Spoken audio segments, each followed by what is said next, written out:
And I'm back. All right. Monday of the second week of Lent. So let's get to our Lenten reading.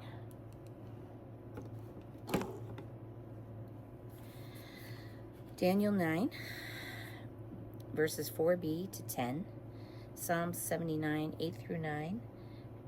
Verse 11 and verse 13.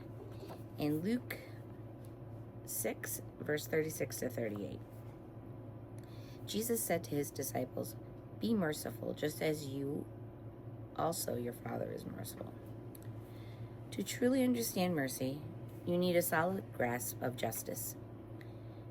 Justice is about giving someone what they are rightfully due. For example, if you agree to buy my house for a certain amount, you can't show up at the closing with less and expect me to be satisfied. You promised a specific amount, so justice demands that you pay exactly what was agreed upon. That's what is due.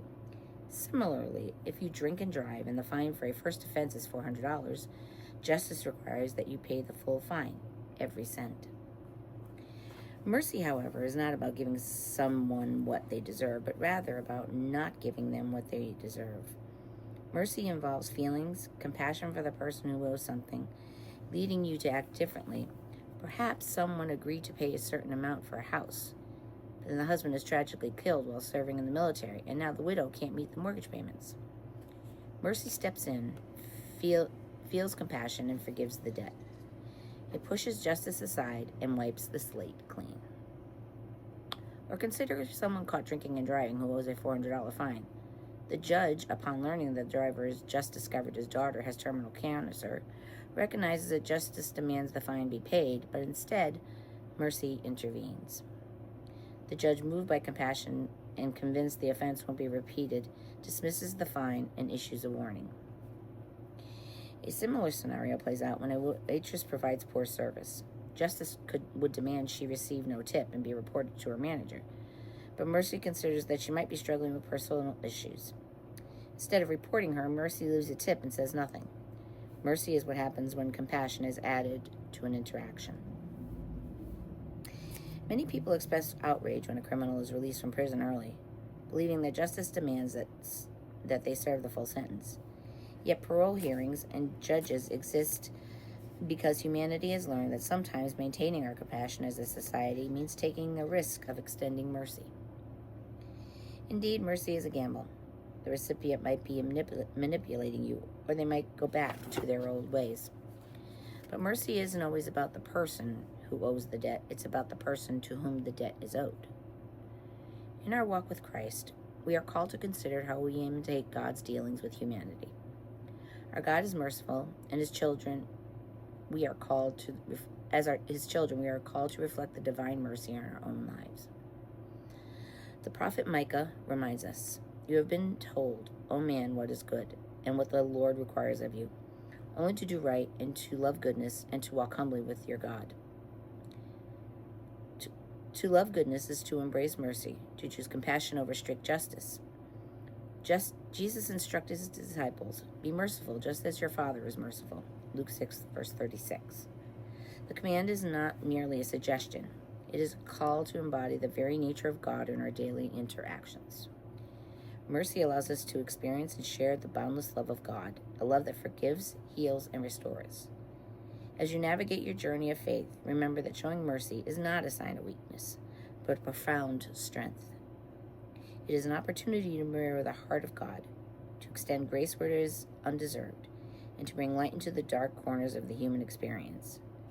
By choosing mercy, we participate in the divine work of transforming the world, one act of compassion at a time.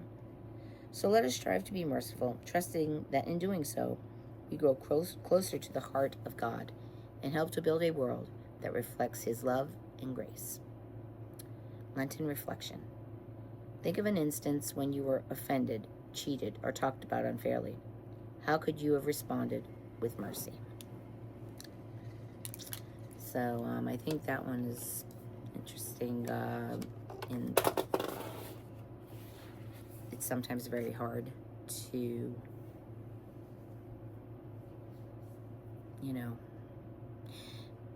to do that. Like you know, I think we all want to be merciful. I think we all want to give people the benefit of the doubt, and sometimes we do. We give them benefit of the doubt over and over and over again, and they just keep doing the same thing over and over again. But you know, there are other times when we do extend mercy and we find out that there's a lot more that lies underneath that a person is going through, and so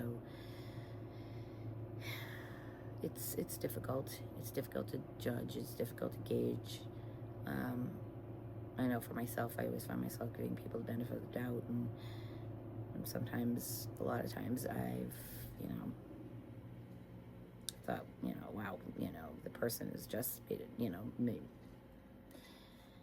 made a fool of me, I guess, used me, or that's my thought process. But at the end of the day, I did what was right, and that's all I could do.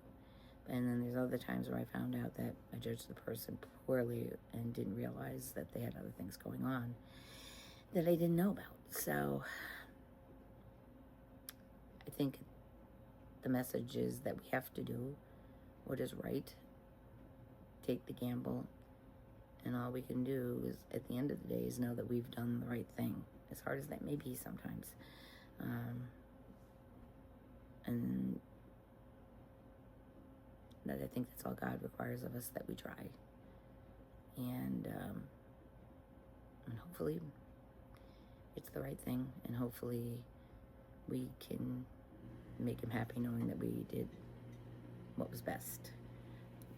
Again, it's not always easy. Some people are not very nice. Some people are not very good. And you know, I do believe that. I guess all we can do for those people is pray for them, because anytime we become like them, then we are just we are the same as they are. So we can't do that. That's not the answer, you know. And I, you know, sometimes my husband will be like, oh, you know, he'll be angry and want to, you know, be angry at that person. I'm like, if you do what that person does, you're just lowering yourself to their level, and you can't do that, you know. All we can do is pray for them and hope for the best.